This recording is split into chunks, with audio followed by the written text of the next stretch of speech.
इस साल देश में 10 राज्यों में विधानसभा चुनाव होने हैं। ऐसे में चुनावी राज्यों का सियासी पारा चरम पर है। साथ ही चुनाव आयोग ने भी अपनी तैयारियों को तेज कर दिया है। इन्हीं तैयारियों के बीच अब ईवीएम को लेकर चुनाव आयोग का बड़ा बयान आया है। क्या कहना है चुनाव आयोग का और कैसी है आयोग की तैयारियां, देखते हैं ये रिपोर्ट। साल 2023 चुनावों का साल है। ऐसे में जहां राजनीतिक दलों की धड़कनें बढ़ी हुई हैं, तो वहीं चुनाव आयोग की भी सरदर्दी बढ़ी हुई है, क्योंकि आयोग चुनावी राज्यों में तैयारियों में लग गया है। इस बीच अब चुनाव आयोग की तरफ से कुछ घोषणाएं की गई हैं, साथ ही कुछ बिंदु स्पष्ट किए गए हैं। दरअसल चुनाव आयोग ने मतदान की आयु और चुनाव लड़ने की न्यूनतम आयु के बीच समानता लाने पर अपनी आपत्ति जताई है। इसके साथ ही चुनाव आयोग ने इलेक्ट्रॉनिक वोटिंग मशीन यानी ईवीएम में बदलाव करने की भी बात की है। चुनाव आयोग ने न्याय संबंधी स्थायी समिति के सदस्य पैनल में आपत्ति व्यक्त करने के साथ समिति को बताया कि उसने ईवीएम का एक विश्वसनीय और संशोधित संस्करण विकसित किया है।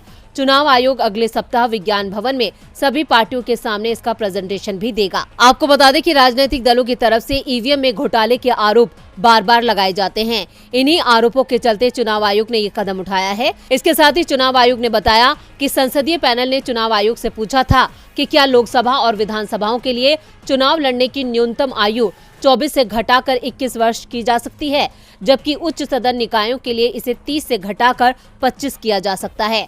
चुनाव आयोग ने संसदीय पैनल के सामने कहा कि वह मतदान की आयु और चुनाव लड़ने की न्यूनतम आयु के बीच समानता लाने पर सहमत नहीं है।